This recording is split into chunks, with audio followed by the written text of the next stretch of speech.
uh, seminar on Nigerian history from 1000 CE to about 1800 CE.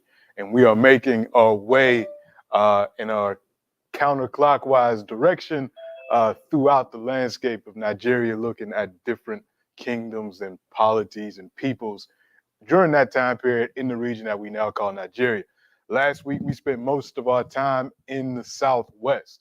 We talked about the Kingdom of Benin. We talked about the Oyo Kingdom, and really we were looking at Yoruba and Edo-speaking kingdoms during this time. We talked about some of the personalities, some of the oral history, some of the archaeology, some of the artwork, engineering, all of that associated with that region. Now we are moving toward the southeast. We're moving toward the southeast, and we're going to be talking about what's collectively known as Igbo land. And we got three objectives today. And remember, this is just a seminar. This is just a taste. For each one of these subjects that we're talking about, we can do whole courses whole 8-week courses just on history of Igbo land, just on the history of Yoruba speaking, Edo speaking. And then next week we will end in our north, in the north. So today we're going to talk about how this discussion of the past, how does discussing the past impact the present and the future of, forgot to change that. This from last week, but move on to number 2. Sorry about that. The sources of evidence for the history and the impact of the Nri Kingdom on Igbo land. We're going to talk about that. We're also going to talk about the importance of looking at African history as being dynamic and not static. And the history of Igbo land shows us this and reminds us of this principle. And then lastly, we're going to look at what we know about the interactions and exchanges between Igbo and other ethnic groups and other kingdoms during this time period. Particularly, we're going to look at Benin. We're going to look at the establishment of Onisha in the 17th century, talk about how that's connected to the Benin Empire, and talk about some of the stories around that. So that's what we're going to get into today. The information for today, a lot of it is coming from the scholarship of Dr. John Origi. Dr. John Origi is Professor Emeritus of History at California University Polytech. He's been honored as a leading activist scholar in Nigerian history. And I love the way he approaches the history of not just Africa as a whole, but particularly of Igbo people.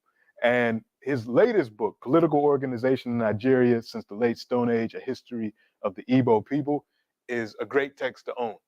Came out in, I believe, was it this year or last year? Let me check the publication date on this.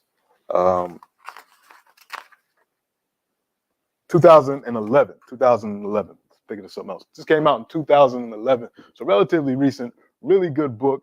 And it really elucidates a very important principle that I like to bring up when we talk about African history.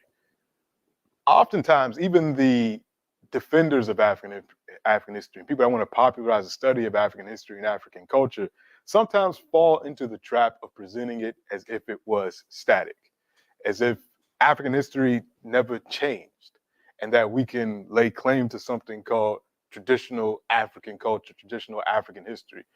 There's a place for that, and I understand what is meant by that, but we need to become more nuanced in our discussions. We need to understand that through interactions with different groups, just internal social change, that African history has changed over time. And John Origi discusses this. He makes it very clear in this book, and even going back all the way to his doctoral dissertation on his particular clan of the Igbo people. Because when we talk about Igbo people, Igbo is a language. There's a lot of cultural similarities, but there are a number of subgroups and clans and lineages within that broad category of Igbo. So he is Ngwa, from the Ngwa subgroup, and he wrote his dissertation in 1977 about that portion of Igbo land. And he says this, which is really important. The Ngwa example then suggests that it is no longer adequate to classify the Igbo as a people who lived in an acephalous society because their institutions have been undergoing many changes. That the emphasis is mine. when he says acephalous, this is a common characteristic applied to the Igbo. You'll hear this often, that the Igbo have no kings. It's said all the time. When I was in university, when we studied African political systems, because I was a political science major, that was one of the axioms. You know, when you look at Nigeria, it was really a basic understanding of African politics. But we said, you know, the North is very hierarchical. The Yoruba have a pyramidal political system, and then the Igbo are decentralized, acephalous. I mean, they don't have kings. But Oriji reminds us that we're talking about a history of a people that goes back thousands of years. So to say that the Igbo always were decentralized and never had kings is incorrect. And it's incorrect for us to look at African history right at the eve of colonialism and assume that that's how African culture and politics and economics and everything else had always been. It's important for us to recognize change in African societies, both internally motivated change that happens in all societies. Young people come of age, they look at the structures of their elders and their parents, and they say, we might want to change this. Or something happens in the environment, people move, or changes need to be made for people to survive. And it's important for us to recognize that. Because when we practice Sankofa, when we look at the past, if we look at it as static and unchanging, then we misjudge it. And we don't think that as we move in the future, we get into the pattern of we have to be just like this. To be authentic, you have to be like this, and there can't be any change. We can't modify because that goes against the quote unquote tradition. But if we accurately look back at history the way John Ujiri does, you'll see that change was constant in Africa, not just among the Igbo, but among other people. So that's really important for us to talk about today, because we're going to look at a lot of the political institutions of the Igbo. In a lot of these classes, I do focus a lot on politics and political change. That's my own orientation as somebody that spent most of their academic career studying politics and political science. So unfortunately, I don't spend a lot of time on art and music and these types of things, which are incredibly important to the culture. Try to touch on them as much as I can, but I'm definitely politically oriented, and I recognize that. A lot of that also comes from the fact that when I was in university, I got taught by a lot of Nigerian political scientists. And I just want to take this time out to recognize that, because I'm hosting this seminar on Nigerian history. And it was really at Lincoln University I got introduced to Nigerian culture, Nigerian history, Nigerian politics by scholars such as Emmanuel Babatunde, Dr. Ihe Jirika, who taught me political science. I didn't get a chance to take a course with him, but one of the giants of African history, Levi Wachuku, who passed away in the beginning of 2020, was also at Lincoln University. He's Igbo as well as Dr. Ejirika. They're both Igbo. Dr. Babatunde was Yoruba. I learned so much from these men during my time at Lincoln University. Just wanted to shout them out. But we're going to look at politics. We're going to look at political change. We're going to look at how Igbo political systems changed and what we can learn from those political systems. Whether it was a theocratic system, which we'll talk about, whether monarchies, we'll look at dual sex systems, all of that today, where women held certain areas of political power, men held certain areas of political power. So we'll talk about all of that this morning. Quick video though, I wanted, Daniel, could you pull it up and show the video of Dr. John Oriji as an elder, so people can kind of see who he is and what he's about. And as somebody who is old, in terms of age, the longer you live, the more you see the world, the more you can experience. And so we advise younger people.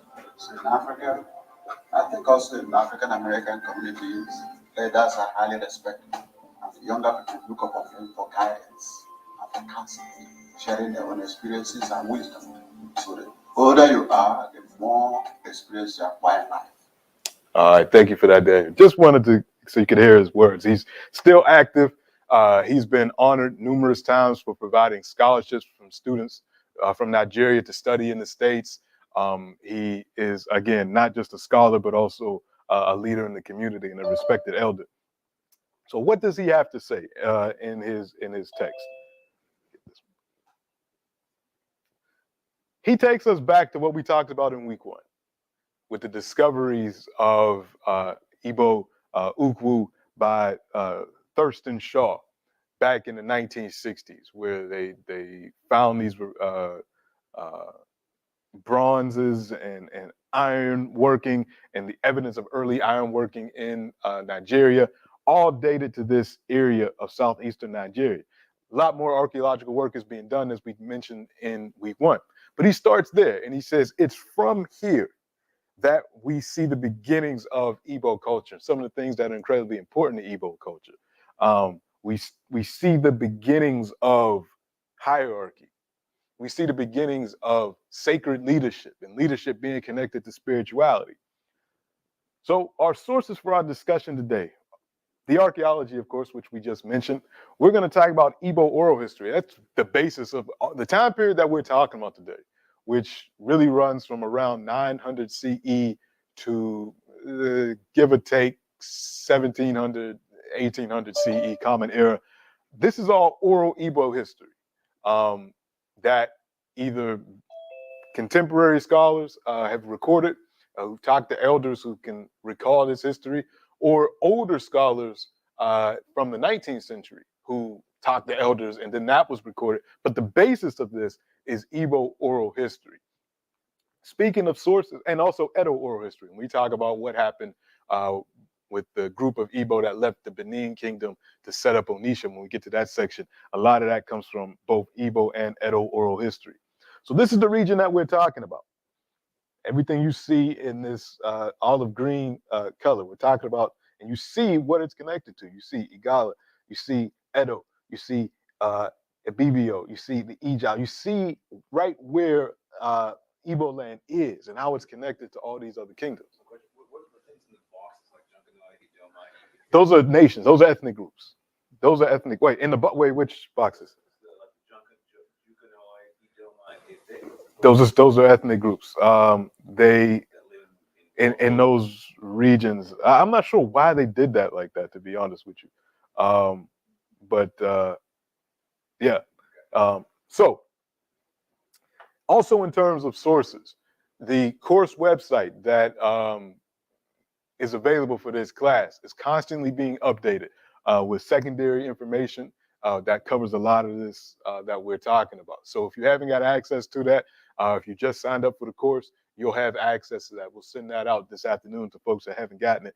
But use that. Use the course website. It's here that you'll get deeper information about what we talked about. And there are bibliographies in these sources that will take you to other sources to really get your knowledge deeper on the subjects that we discuss. So first things first, I know it's 11:15, so folks probably should have ate breakfast, but yams, the king of crops, according to Igbo land. So this is a yam I bought this morning. It can't be overstated how important this crop is to Igbo land. Right now, we're in September. There are a number of festivals going on in Igbo land to celebrate the new yam harvest. It's one of the most important cultural events on the Igbo calendar. Probably many Igbo are now Christian. So you got Easter, you got Christmas, and then you got the yam festivals, which are right up there. So even if you're not Christian, there's some Muslim Igbo, but everybody, most folks celebrate the yam festival. It's that important.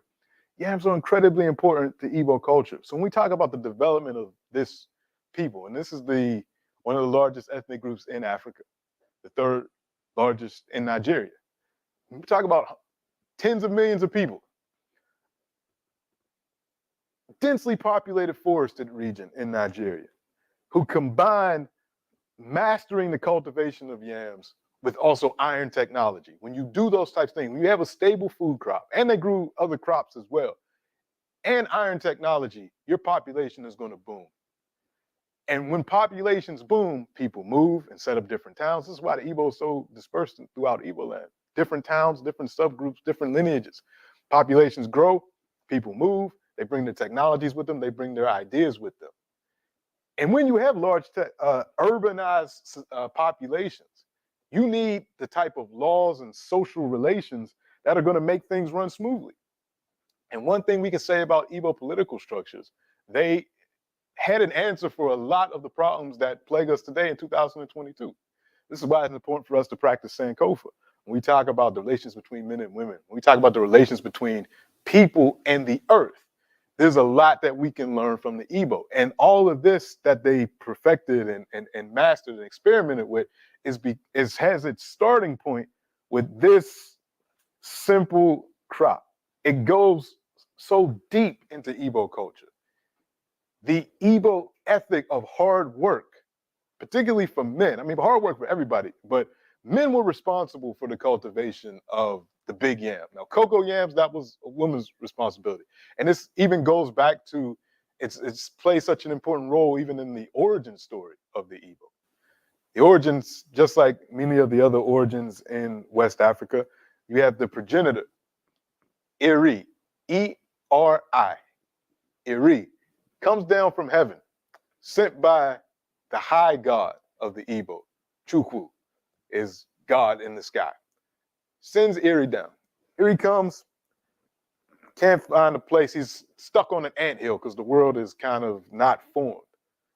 So Chukwu also sends an Akwa blacksmith down to help him cultivate the earth. So we see this same, very similar story to the establishment of Ile Ife. Somebody coming from heaven, coming down, earth is not formed, it gets formed, people then populate. Soon after, however, Eri has a problem. There's starvation, there's famine among his people. And he asks Chukwu again, he says, what do I do? He says, well, you got to sacrifice your son and your daughter. That's how this is going to work. And then from that sacrifice, you get the yam crop. From his son, you get the yam. From his daughter, you get the cocoa yam. So that story, although, you know, it's a myth, myths are incredibly important. They're not to just be thrown away because it tells us so much. It tells us what the people value. And it tells us why women cultivate one yam, men cultivate another. It tells us the importance of blacksmith, the Akwa blacksmiths, to the development of Igbo culture. So you see these things right at the beginning, right? At what people value, they place in their myths. So very important conversation. So yeah, like I said, Yam festivals are ongoing. In fact, Daniel, if you wouldn't mind, could you play that second video, please?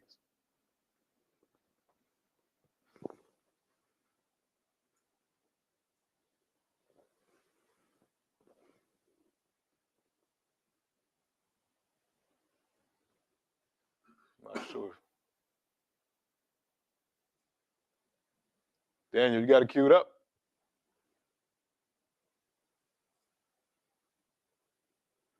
All right, here we go.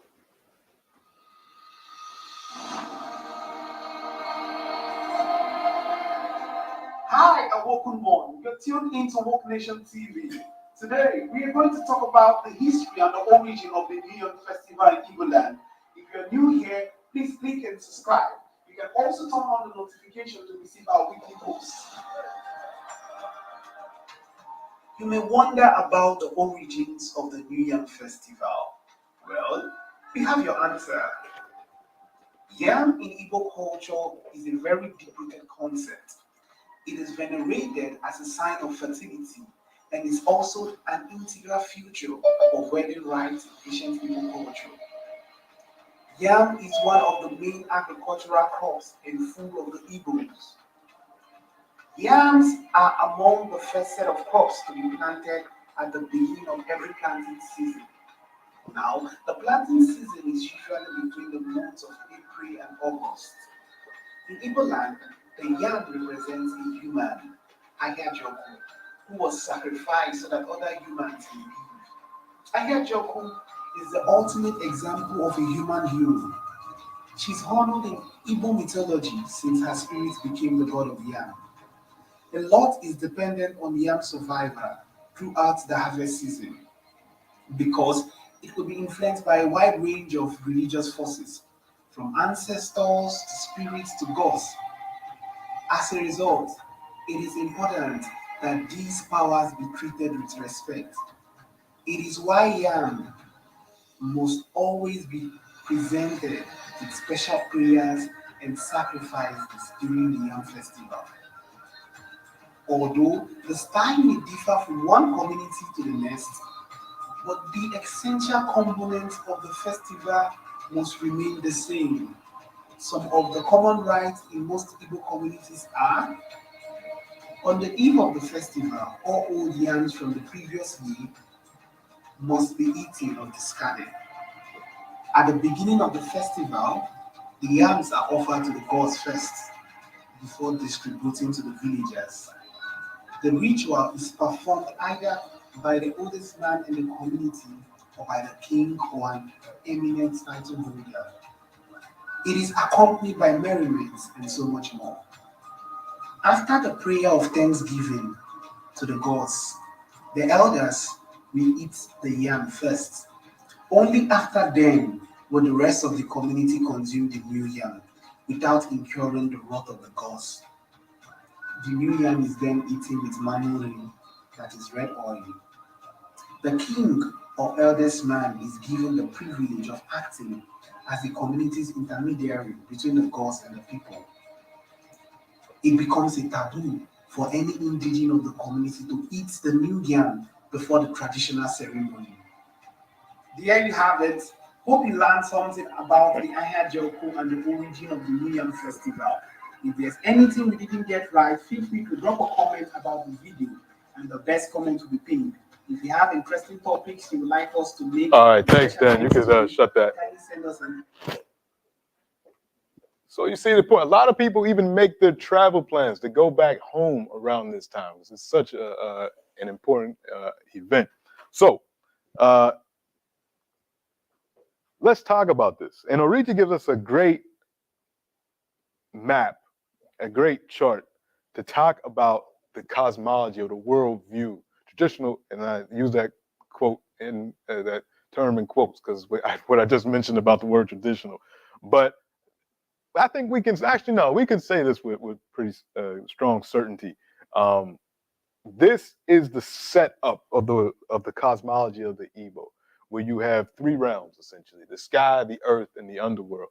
The sky is where Chukwu lives, who is God, big capital G God, the creator God, the supreme being. Oftentimes when Christian anthropologists, European anthropologists came to Africa and they looked at cultures like the Igbo, they say, oh, they worship multiple gods. But that's not really true because you can't really explain African religions through a European lens. It doesn't work. It's not a one-to-one thing. So when they saw these other spiritual entities, instead of engaging African religion on its own terms, they attempted to place European understandings of religion on top of it. So the Igbo, as well as other folks in Africa, they're not really polytheistic. There's God, and then there's other spiritual beings, spiritual entities. So there's God, who's called Chukwu. There is Kamanu, who we will talk about, another spiritual entity that's really in charge of lightning, thunder, and also with enforcing morality in the community. And we'll talk about that. Then you have the realm of Earth.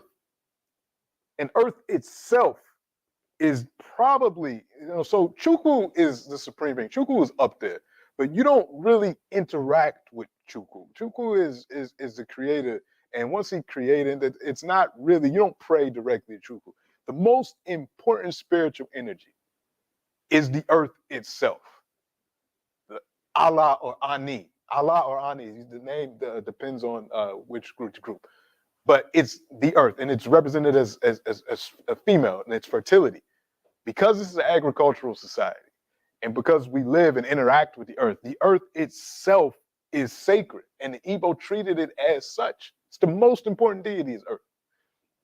So, and we live on earth, and we were buried in earth, and we exist and have to depend on it like children depend on their mother. So why would it not be a woman and representing fertility and all these things? And then you got the world of the spirits, the world beneath. where ancestors are. Igbo have a really interesting philosophy combined with their spirituality. Everybody has a chi, your own personal god.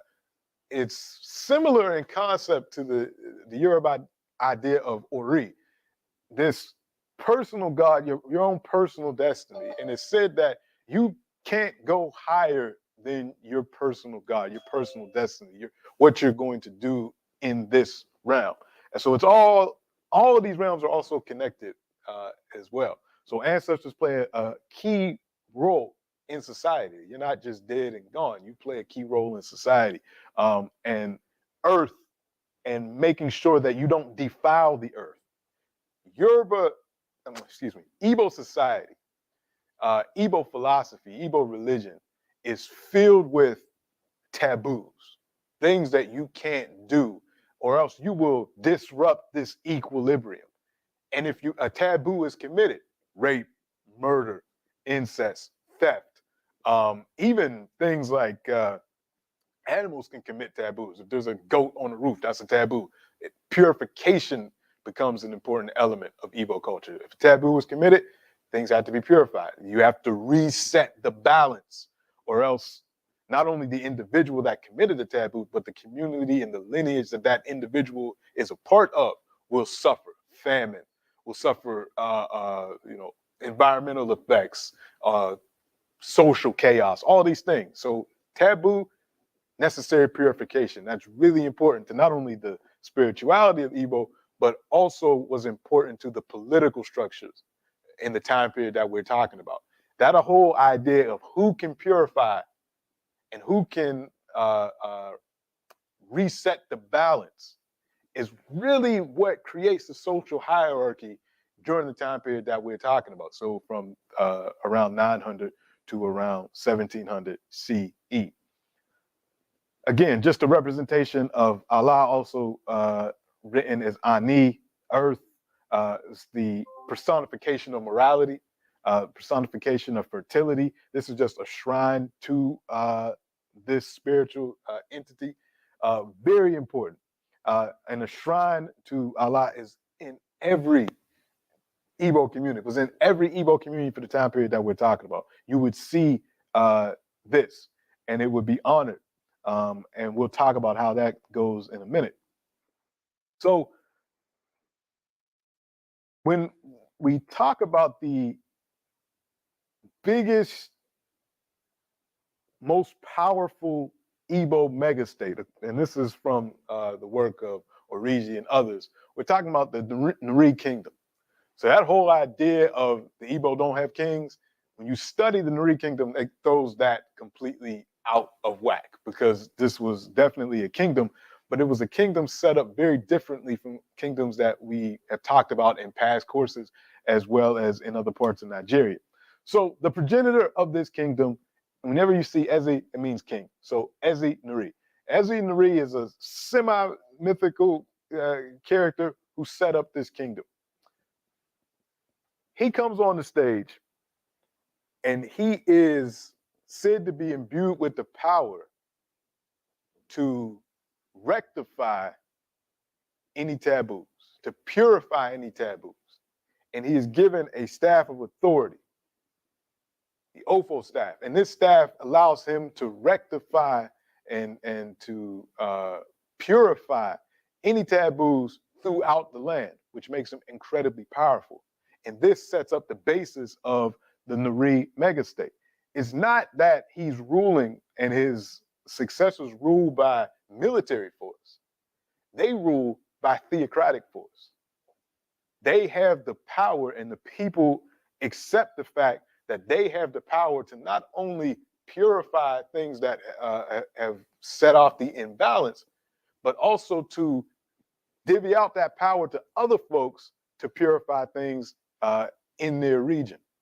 Purification, really important. So you get lineage heads that are I won't say subservient, but they used to pay homage to the rulers of the Nri. So this one subgroup becomes the dominant group in Igbo land around about 900 CE, around 900 CE and would continue all the way up until about 1700 CE. So a good 800-year run that this is the dominant kingdom, the dominant megastate. Yeah. Just the map. So that entire section that's made of 5 groups, is that That's Igbo land. That's Igbo land. Where's the Neri megastate? So that would have incorporated most of this, but we're talking about that starts around here, not far from Igbo Ukwo, where the archaeological setup was. So all in this area, and then would encapsulate a lot of this area. But again, this is not a military conquest. So again, we have to remember, Igbo are an highly populous people combined of many lineages and subgroups. And lineage is incredibly important because these towns, these Igbo towns, so people were farmers. Then you have the town center, and the town center was where the market is. It's where the main religious center was. It's where the political decisions were made. And these were all done by these lineage groups. So the dominance of the Nri wasn't a complete dominance. It wasn't a dictatorship, because among Igbo political culture at this time, you got a lot of checks and balances, So in a given community, the Nri king, the Eze Nri, is at the top. But in the local areas, in the towns, you have an Eze Allah, the priest of Allah, of the earth. Most important, and this is the oldest male of the senior lineage of the town. So every town, you got different families, different groups, different lineages. Age is incredibly important. So in a particular town, even those families are ranked depending on, let's say the town was established by 4 brothers. Let's just say 4 brothers established the town. Well, those lineages that would emerge from those 4 brothers were ranked in age from the oldest to the youngest. So if you trace your ancestry back to the 3rd brother, you got 2 other lineages that are in the region more ranked higher than you on the hierarchy. So the oldest man in the oldest lineage is the priest of the earth and responsible for the local purification, making sure things are in balance. But and the folks below him, provide certain services. They work his farm on certain days.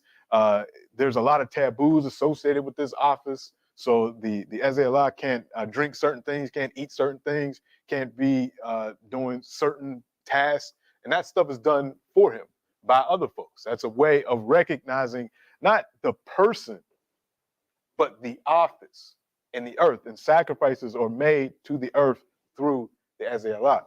Now, then you got each one of those lineages, they have their own heads. The oldest person in those lineages, that's the Opara. That's the lineage heads. They form together a council of elders. Also in that council of elders are titled men called different things in different parts of Igbo land. So you got the Ozo title, you got the Okonko title. These are people that have, through their efforts, through their hard work, made themselves such figures in the community that either the Eze Allah or, again, going back to the power of the Nri kingdom, the Eze Nri would come around and give people these titles. That's another way that they showed that they had power, that they could confer titles on folks. And these are well sought out titles. And a lot of people have these titles today. It shows that you made it, that you're through your hard work, that you've grown wealthy, that you have made an indelible impact in your community. So you've earned this title and you become part of these societies. So they sit on the council of elders. So in terms of political moves and community level economic decisions, and whenever there's social conflict that needs to be solved, it's these council of elders that get together and advise the Eze Allah. And the Eze Allah has to take their advice. Because if the Eze Allah commits a taboo, doesn't do their job well. They can be replaced by folks that get together in these lineages heads to check that power. Another source of power that we got to talk about are the women. Another source of power we have to talk about is the women. And this is a very important element of Igbo political system. The Umuada, the married and unmarried daughters of the lineage. So in every town, there's women that are married to men from that town. They form a different society. And then there are the women that are born to the lineages of that town. And they form the daughters of the lineage. And whenever the men can't agree on something, they have the final say on that issue in the community. In addition to that, any concerns of women, they're in charge of. That's not men's business to be in women's business.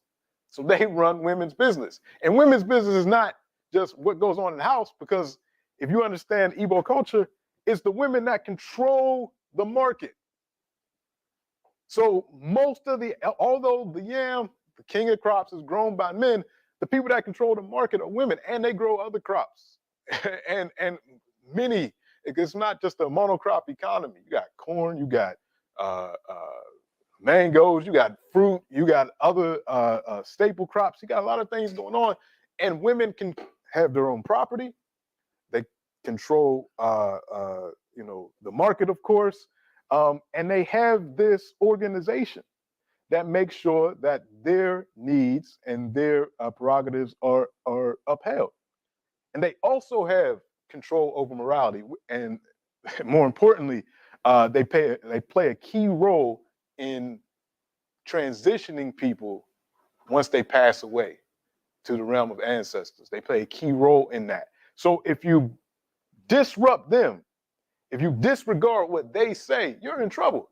You're in some major trouble. And so this is something for us to study in 2022, because it's often said that Africa's patriarchal and women don't have a voice, but you can clearly see when we study Igbo political culture, particularly for the time period that we're talking about, before colonialism, women held a tremendous amount of power in the community.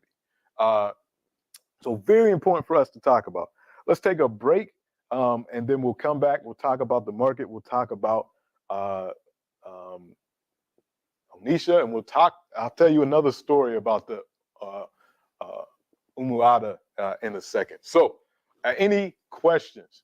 Folks, you can raise your hand to ask a question. To be unmuted, you can put it in the chat. And Daniel, let me know what we have. All right, Mr. Francis, go ahead.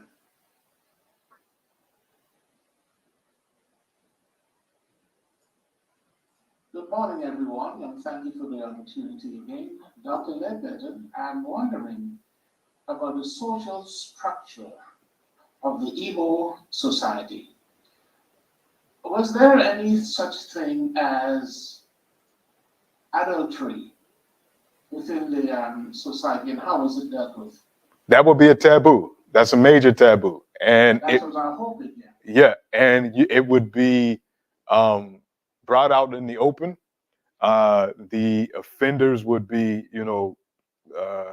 subjected. They had trials, and if you were found guilty, that's a taboo. So you have to rectify that through a purification. That costs some money, and there'd be things that you would have to do because that creates an imbalance, and so that would have to be purified. And it's really interesting when we talk about the origins of the Igbo, because of all of these purification and taboos, and there's a lot of them. And then some of the other cultural practices, and particularly the role of these priests in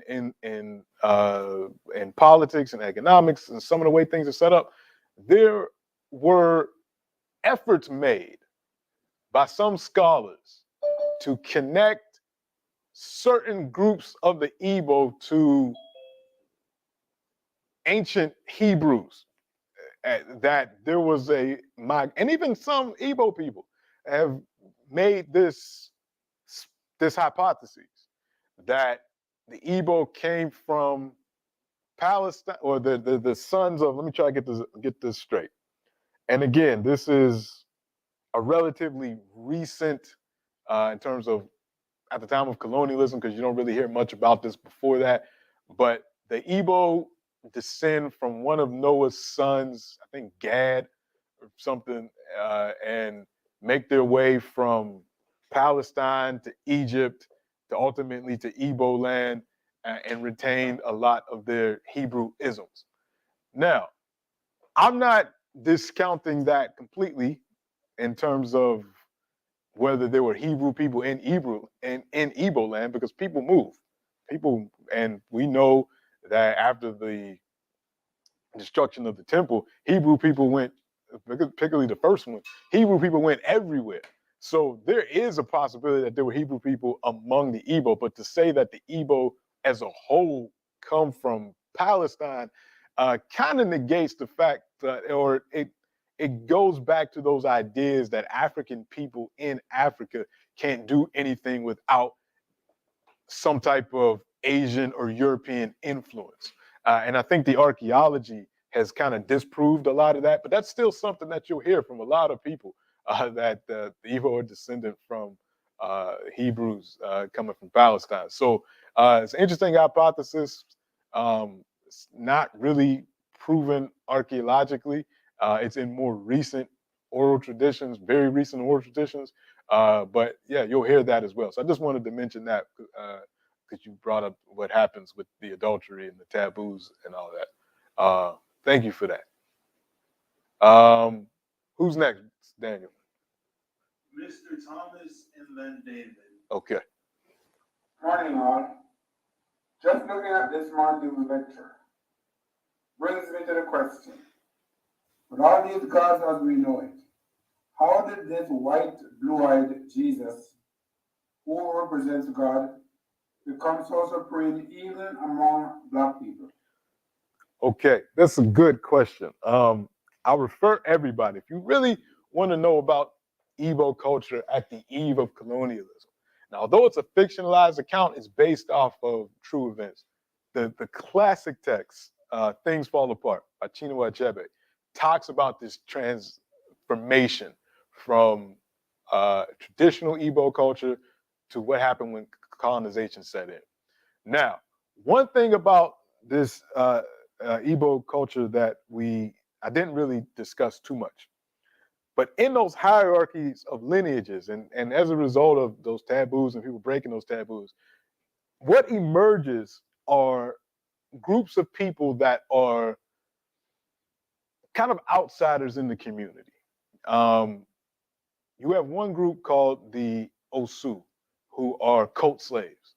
So if you committed a major taboo, or your family committed a major taboo, let's say you were somebody that snuck and ate yams before the elders or something like that, or you committed some other major taboo like murder, and instead of purifying that murder with another person's blood, 'cause that's another way to purify it, the murderer or somebody close to the murderer got to be killed too. Let's say you say, well, I'll just become a cult slave in Osu to Allah, to the earth.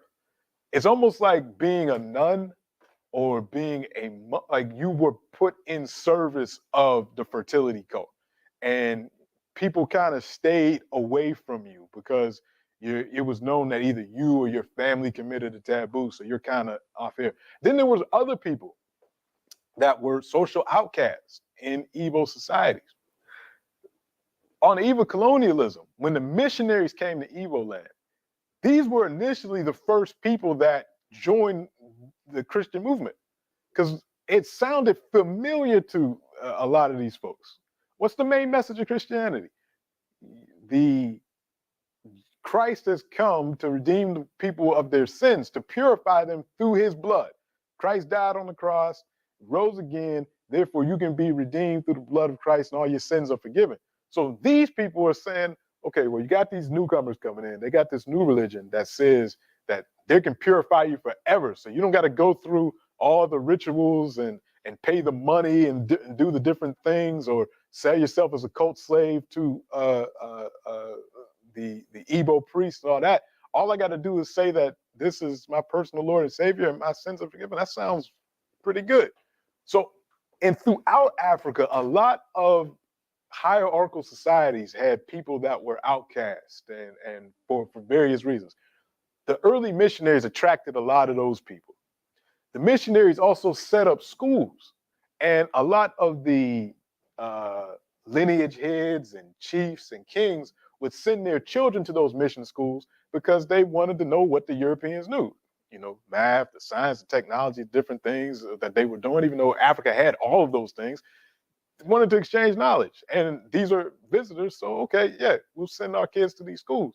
And the kids would be baptized, they'd have their names changed, they'd be indoctrinated to disregard the beliefs of their elders, to destroy shrines, do all this stuff. And they say everything that my parents and grandparents worshipped was the devil. And then they come back to the communities with this, and there'd be social conflict. And this is a part of the longer process of colonization. But that's how it would happen. The appeal to social outcasts, the appeal to children, and then in some cases you do have Christians converting kings and other royalty who would then bring that idea down to the masses as well. So that's kind of in a nutshell how it happened. We can get more nuance into that for another time. I kind of wanted to avoid talking about slavery and colonialism in this seminar as much as we could, but I understand your question. But that's essentially that's essentially the pattern. David H, go ahead. Okay, can you hear me? Yes, sir. Awesome. So I was trying to understand, like you just mentioned with Christianity, the path to peace is salvation through the blood of Jesus. What's the path to peace for the Igbo? And how does that correlate from Allah to the supreme God, Chaku, I guess? Chukwu. So the whole idea is really not, it's not equivalent. So I guess the idea is for community equilibrium, number one, to make sure you don't commit any of those taboos to throw off that equilibrium between those three realms of the underworld, the sky, and earth. But for the individual, it's really about your own personal chi, your own personal journey, personal destiny is the best way to probably describe that. So it's not about, you know, living a good life to just get into heaven. It's about living a good life because that's part of your destiny and it's part of your task in keeping the equilibrium. So for the Igbo, hard work is a key ethic. If you work hard, you'll be able to achieve that destiny that your personal chi has for you. So that's a key element. So it's not so much about personal salvation in the way that Christians kind of describe it, as if we're all born in sin. I don't think there's no concept of original sin in Igbo philosophy. You're born to fulfill a destiny, and as you go on that road to do so, you have to make sure that you don't commit any taboos that will upset the balance for yourself as an individual as well as the community. But there's nothing that you're born into that you need to be saved from. Does that kind of make sense? The best way. It does, except for it sounds like it doesn't reconcile when there's a consequence.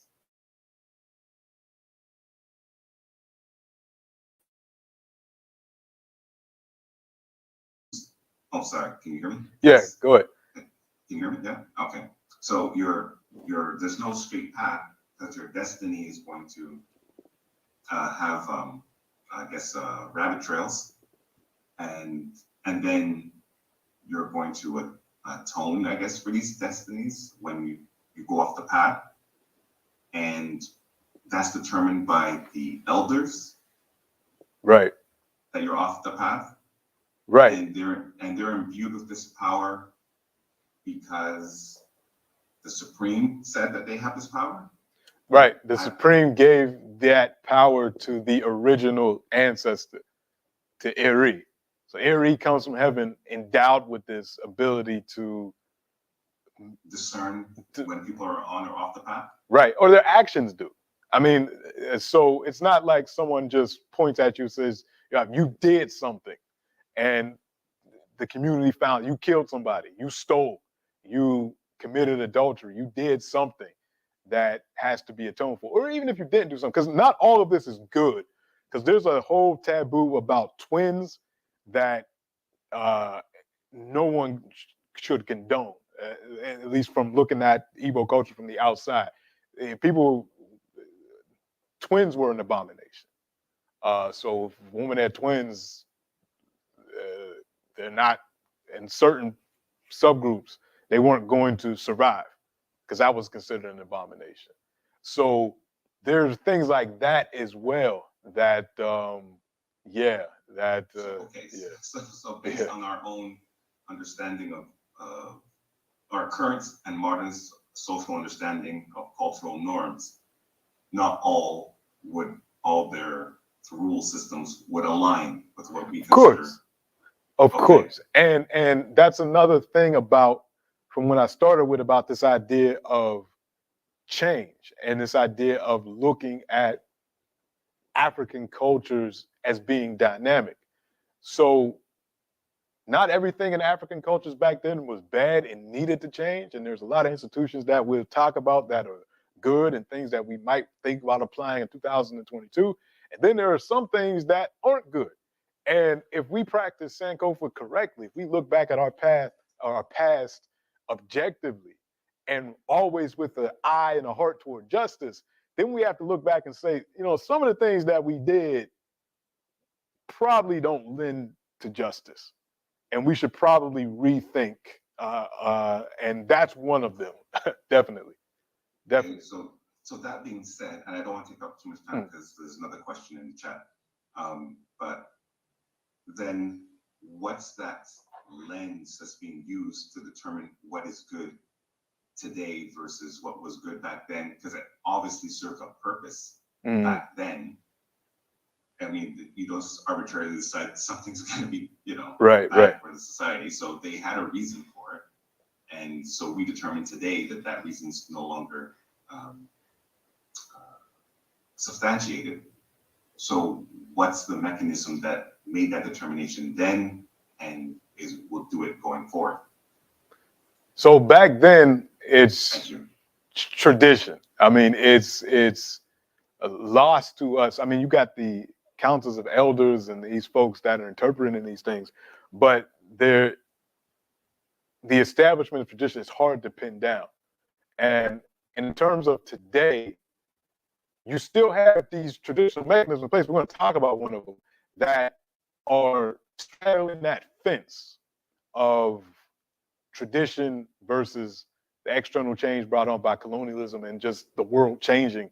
And how do you reconcile those things? I'm going to talk a story that kind of elucidates that. So just give me 1 second, because it's a really interesting. I don't have an answer for that, to be honest with you. That's the conflict of how do we, and who gets to decide. And that's another conversation as well, because as we, well, I'll get to it when we get to it, but we're going to talk, I'm going to kind of talk about an example of that clash in a second. But these are interesting questions. Who gets to decide which direction that we change? Whose voices are heard? All of that. All of these are key. There's a question in the chat, apparently. And then we'll take this and then I'll go back into it. Yes. Okay. That question asks, do you know what percentage of African civilizations were patriarchal versus matriarchal versus balanced in its view of men and women in their role in society? I don't have an actual percentage, no. But I can say that compared to other places, other regions of the world, you have a higher percentage of balance and definitely female presence in political power in Africa than you do in other places. With the exception of possibly the Americas, because there were, from what we can tell from oral traditions among indigenous people here, there was a lot of women that held political power as well. But compared to Asia and Europe, Africa definitely had a higher proportion of women in political positions of political power than other places. But the actual percentage, not quite sure. We got a question actually in here from Robin, and then we'll go back into it. Is that on? Can you hear me? Yeah. Last week you and I both mentioned that we'd seen The Woman King. Mhm. There is they mentioned there's a character in there that's a eunuch, I assume. Well, they mentioned eunuchs and they see a guy, I think, okay, that's it. So what was that all about? And did the Igbo folks have them? What exactly is Yeah. a eunuch and what were they all about? Um, yeah, I have not heard of eunuchs among the Igbo. So I can't say yay or nay, but I haven't heard of it.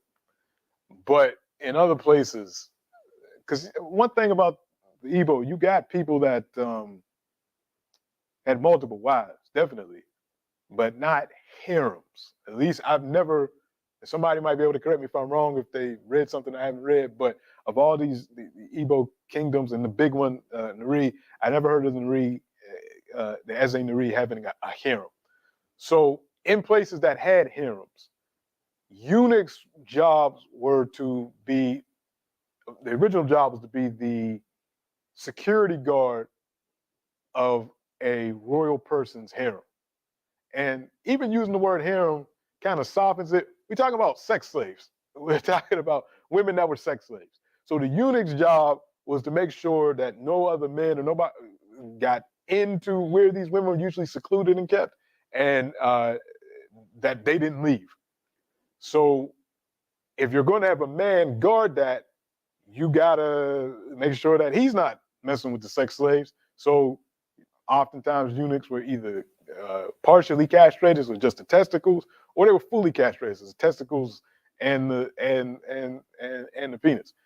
So that's what that was, and that was widespread through not a lot throughout Africa, but some places in Africa, but really prominent in Asia and parts of Europe, but really prominent in the Middle East and in other parts of Asia. And a lot of times, the African men that went in the slave trade that direction, that was initiated by the Arabs and other folks, a lot of those men ended up as eunuchs.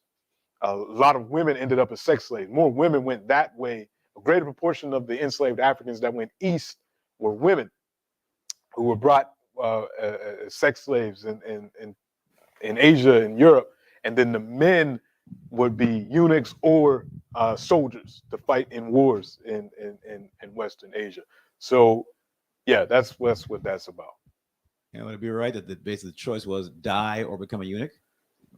Yeah, and then a lot of people died in the process of becoming eunuchs. People bled out. There's a whole thing. I know more about eunuchs than I wish I did.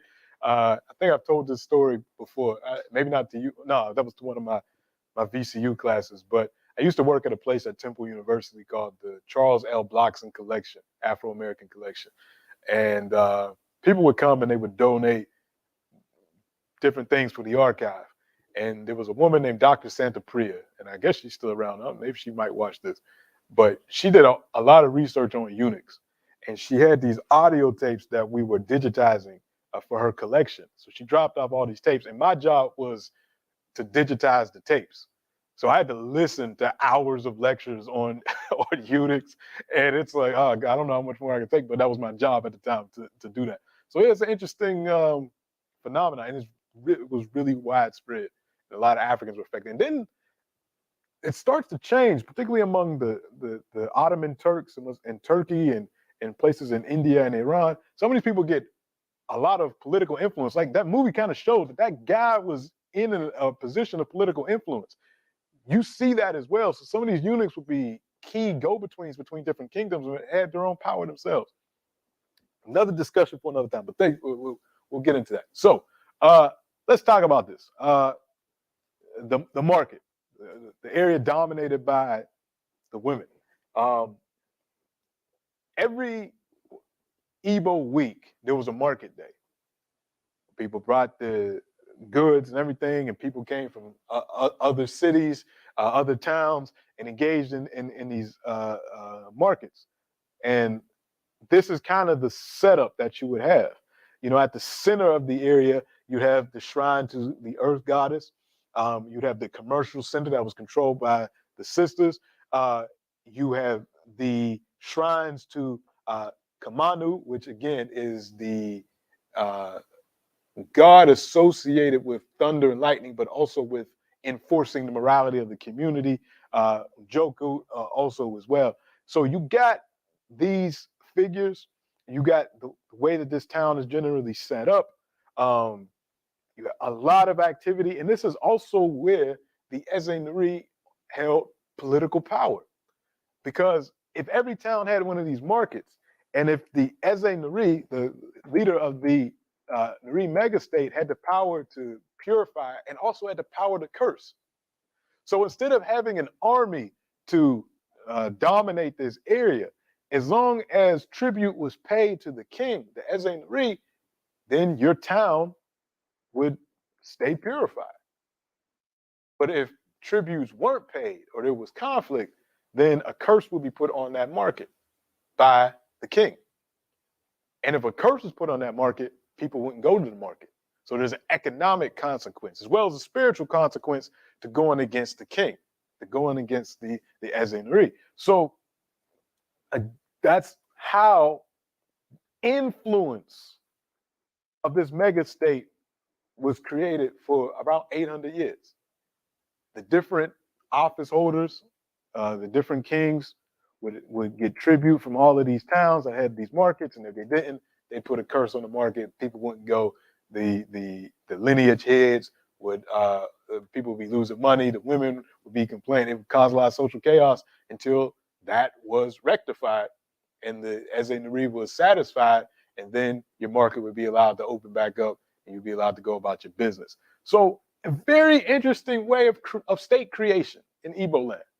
So the Eze Nri didn't have an army, didn't have to run up on people with guns and iron bows and swords to maintain control to get taxes. It was just with the threat of a curse, because they have that much political power. I mean, political and spiritual power. So very interesting dynamic. It's something that we should study. It's a theocracy in the middle of West Africa. All right. Now, we've been talking about Igbo land, but there are differences in the regions in Igbo land. And I just want to point one of them out, then we'll close on today because next week we're going to go up north. But one of the most important centers in Igbo land is Onitsha. Onitsha sits right on the border. It's a town that becomes a kingdom, or a kingdom that is around this town, right on the border of the Benin Kingdom or the Edo Kingdom, which we talked about last week, which Daniel did a great job explaining to us its origin. Well, this Igbo-Edo interaction is really, really interesting, and it's a really fascinating story, the establishment of Onitsha, because Onitsha wasn't always there. So you got the River Niger going right here, separating the Edo-speaking folks here, Igbo-speaking folks here, Igala-speaking folks up here, and Onitsha is right here. Onitsha is one of the main areas where folks can come from the Atlantic Ocean with trade goods, come upriver, and it was perfectly set up to dominate the trade. So it was right at the end of a bunch of trade routes coming from the east, trade routes coming from the west, trade routes coming from the north downriver, all meeting up here. So a huge market town. Here's how it was set up. All the way back in around, these dates change depending on who you talk about, but it's somewhere between 450 and 600 CE. The exact date is not really that important. But it was during this time that the Benin Kingdom was dominant in this region. And there were Igbo folks living in the Benin Kingdom, in the Edo Kingdom. And they owed their allegiance to the Oba of Benin.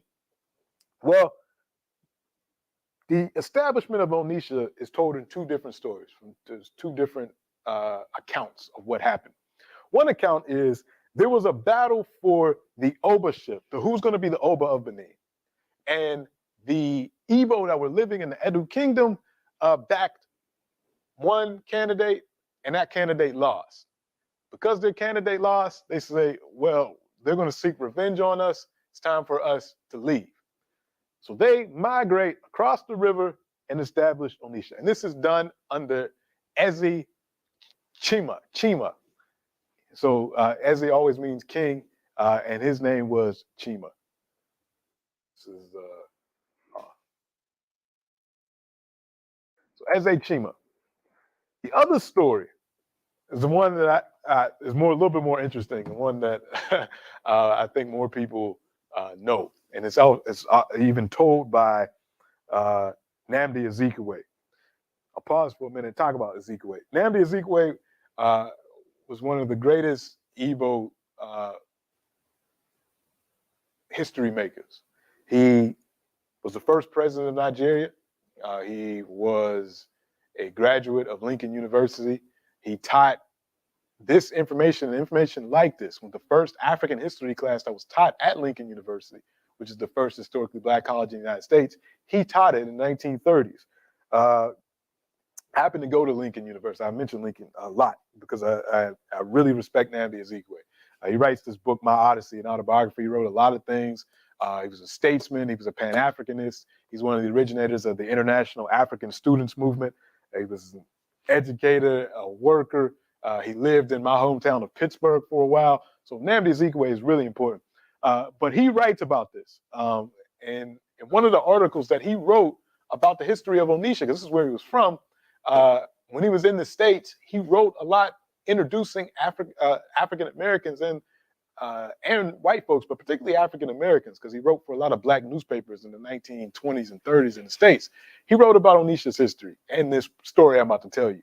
So the other story, Chima is the head of the lineage of Igbo folks that live in the Edo Kingdom.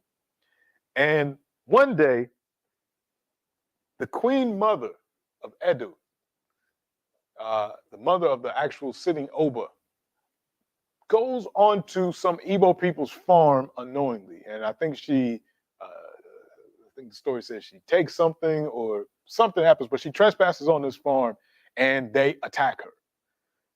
She goes back to her son, who's the Oba, the king of Benin, and she says, "This is outrageous. You got to punish these people. They just attacked your mother." And of course, he's mad because somebody just attacked his mother.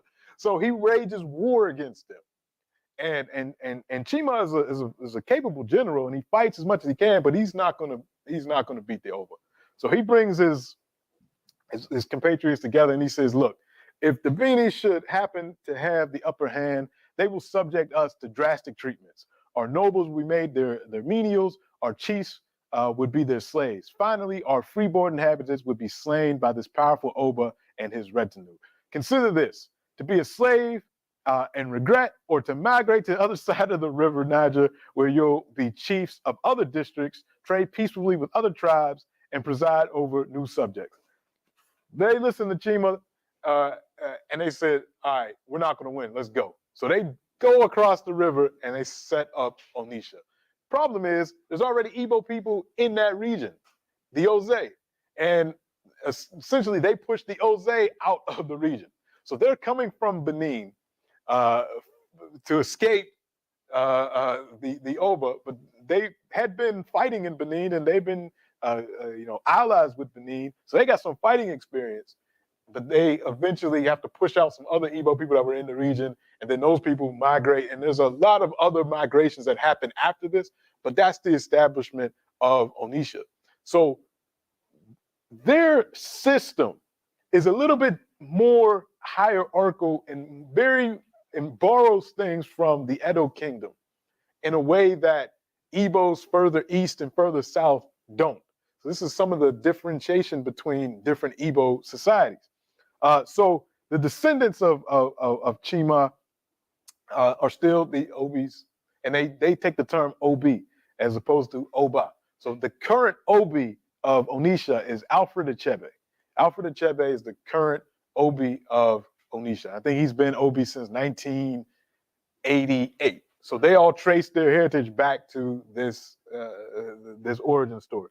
So Onitsha is incredibly important town, still to this day, and very important market town with this very interesting history.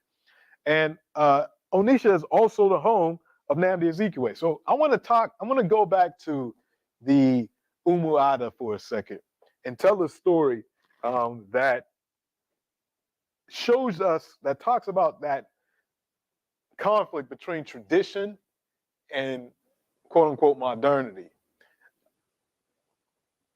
Nnamdi Azikiwe died in 1996. This mausoleum for him wasn't open until 2019, even though he died in 1996.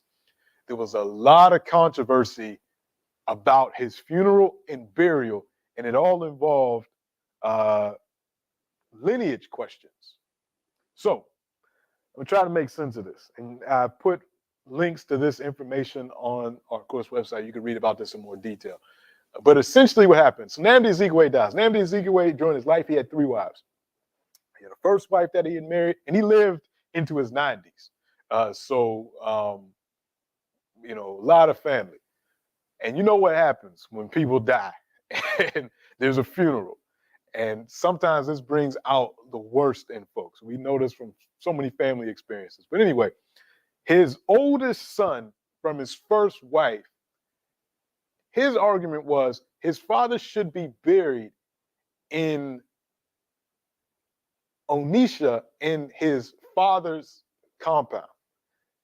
That was his position. And Nnamdi Azikiwe's father's compound.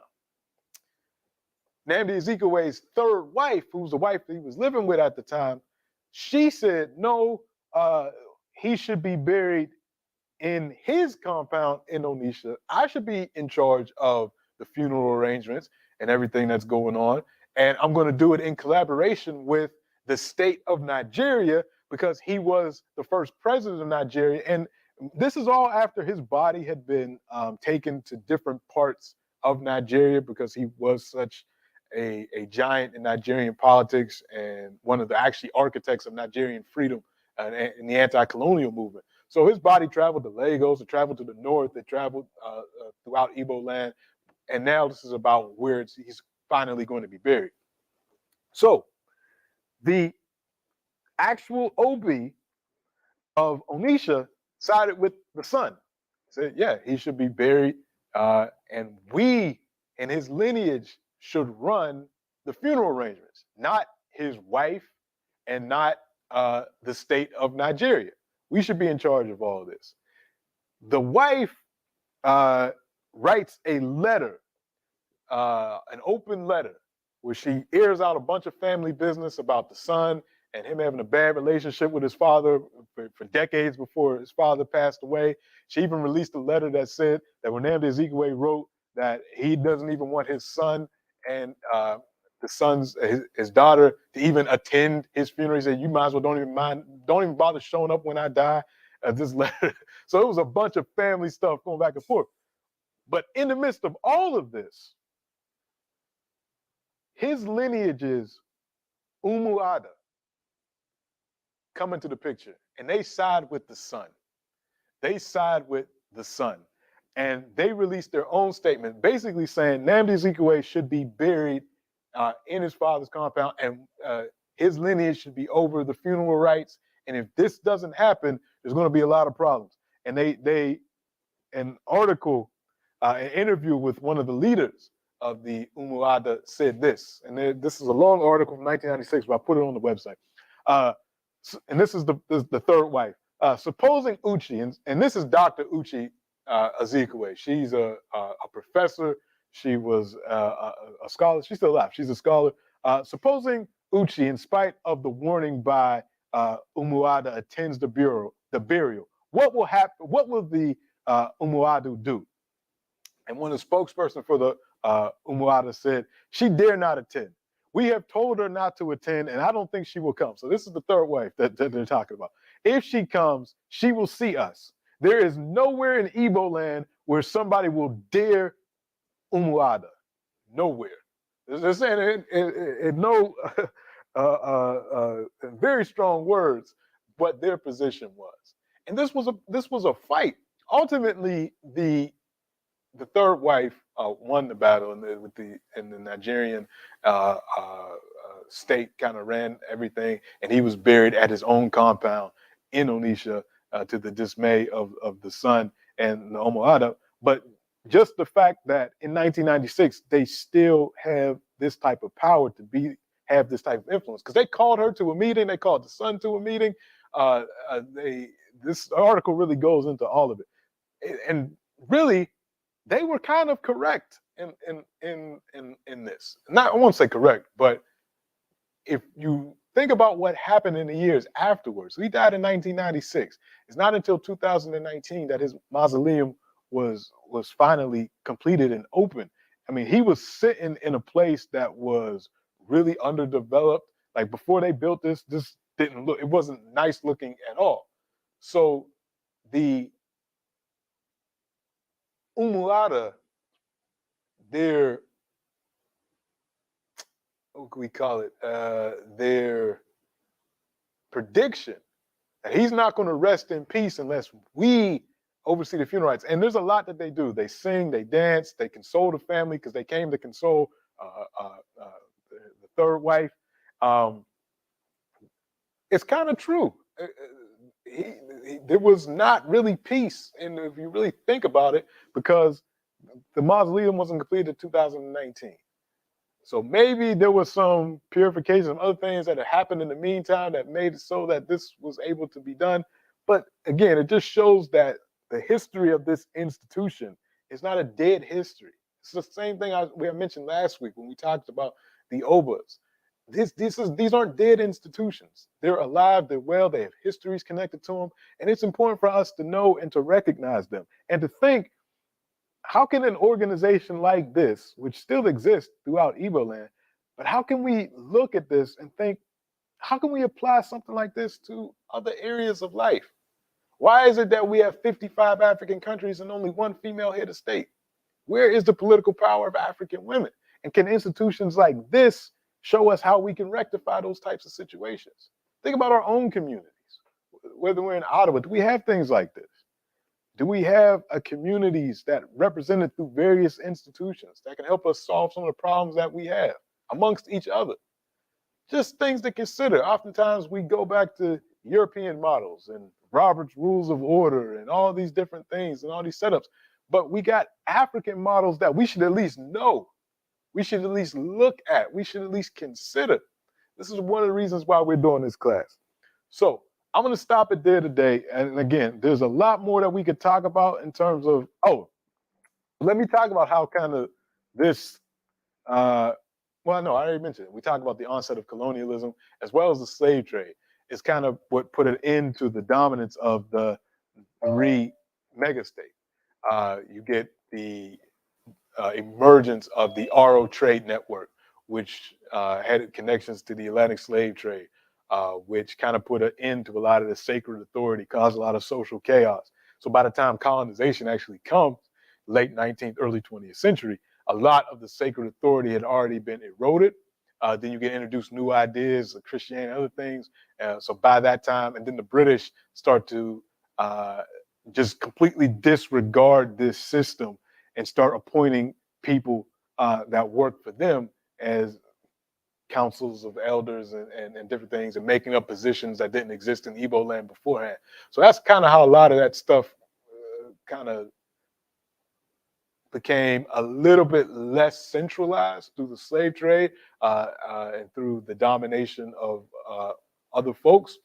And that is how we get to the point where people say the Igbos have no king, because the kingship, the theocratic order that existed before, started to be neglected. And although there still is in Eze Nari, doesn't have the same power as it did during the mega state years.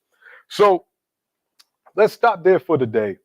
We're going to move to the north next week. We're going to talk about Hausa kingdoms, Fulani kingdoms that existed in northern Nigeria, their interactions with some of these other folks, and that's how we will end. The next week is also Nigerian Independence Day.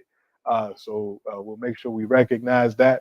So this is where we're at. A lot more that you can learn about the Igbo, a lot more to be discussed. There's a lot of sources on our website. I mean, our course website, more things to be added. So I want to thank everybody for listening, and join us next week as we conclude this seminar. Get ready for our next full 8-week course, our Shiro's class, which begins the week after that. All right. So we'll take 1 or 2 questions that'll be recorded, and then we'll shut the recording off. Okay, I see a hand. I think that's Nana. Nana, go ahead. Yeah, I just had a quick question. Yep. In terms of the context of the conversations that are happening about like enslavement, etc., do you think it's accurate to say that there was an equal partnership between members of the elite class and Europeans? No, because so many of those folks actually ended up enslaved themselves. Many of them, many a times that happened, where you got folks thinking that they sell people. Then there's a particular story. I can't remember which group, but they just sold a bunch of captives to the European. The Europeans say, "Oh, let's celebrate this," and they get them drunk, and then they wake up and they're on the boat too. That happened, and then it's also important for us to look at slavery and colonialism as two ends of the same type of exploitation. So slavery weakened Africa, and then colonialism, instead of taking African labor outside of the continent, it exploited African labor and African resources on the continent. So it was not an equal exchange. And in the long run, it turned out not to be. So although there were some folks that may have benefited for some time because of their trade in war captives, in the long run, it didn't benefit them.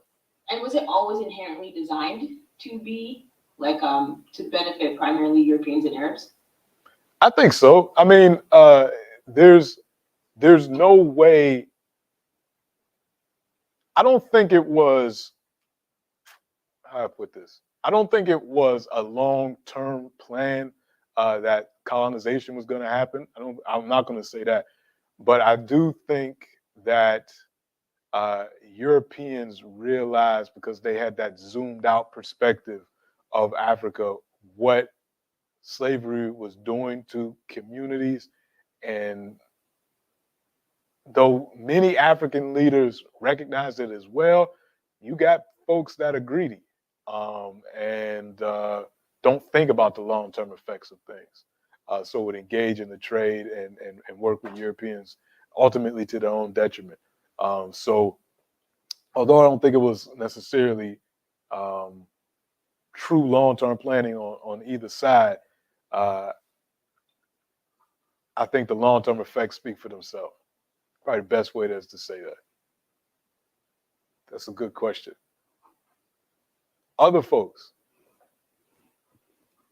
Dr. Ledbetter is Mr. Francis. Yes, sir. The story you are relating there about the celebration in which one of the tribal leaders ended up on the ship, I think it was recorded in Dr. Eric Williams. Yeah, that sounds right. Colonialism and slavery and colonialism. That sounds right. Yeah. He said, I think one of the tribal leaders had just completed a trading with European, and they decided to celebrate aboard the ship.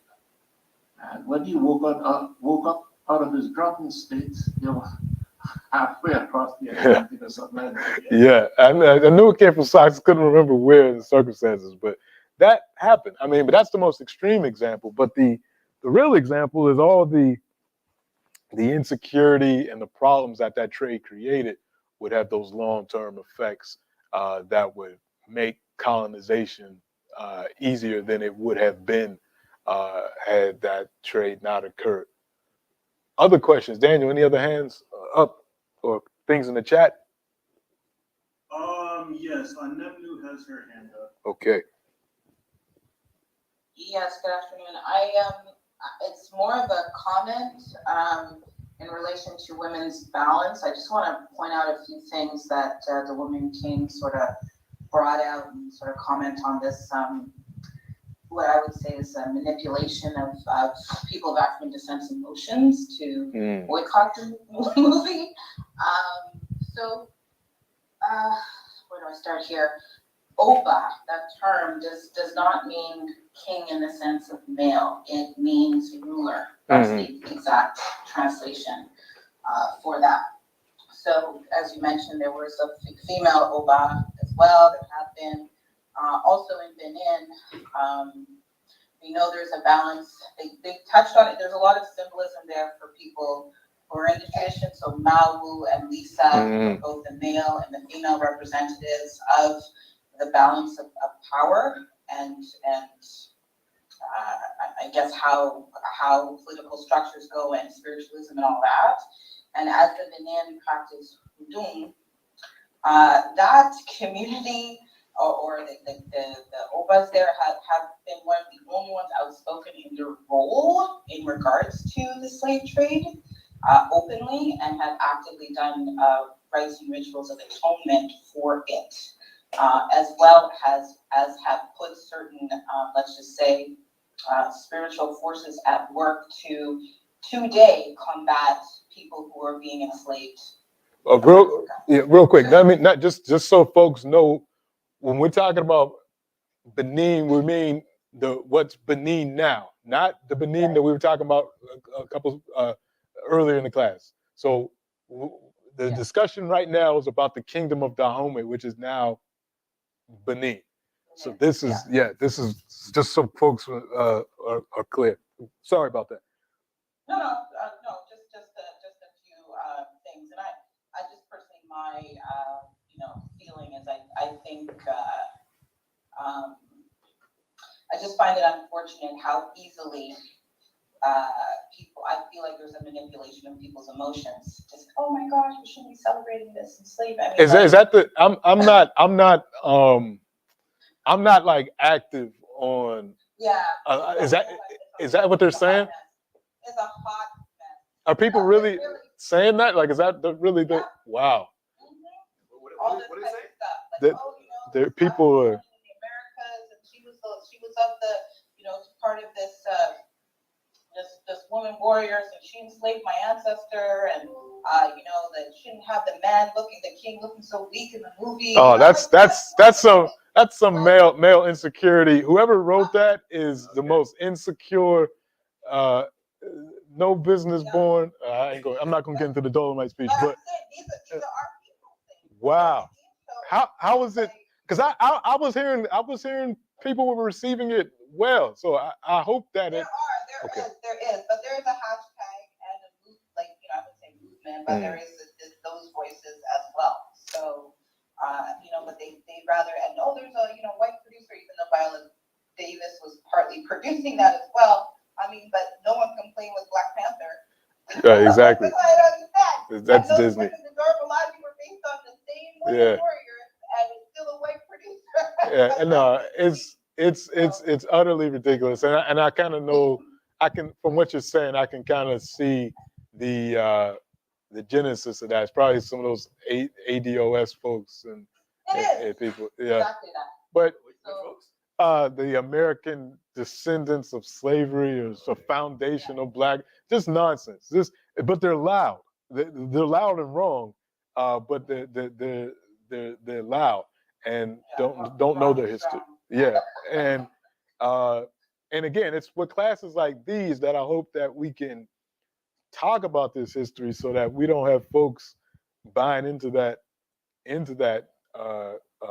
nonsense.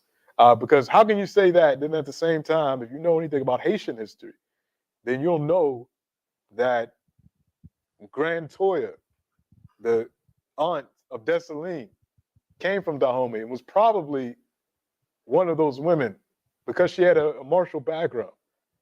So to say that's that's just, it's so wrong that I don't even have the words. But I think that we turn the recording. The recording's off. If anybody has any, and I can't see the screen right now, Daniel. So let me know if there's any. I think my computer shut up. If there's any. Still recording, actually. Let's say that we're still recording right now. All right, so we'll turn the recording off. Dan, you got to be my eyes and ears. I can't see my computer anymore. Is there anything in the chat? Mr. Thomas has his hand up, but there's nothing in the chat. Okay, Mr. Thomas, go ahead. I watched the funeral of Elizabeth II because I couldn't escape. And I listened and understand that there were 70 years of reign. And I heard all the good things that she did and how great she was as a leader, so on and so forth. But at no time did I hear any recognition of any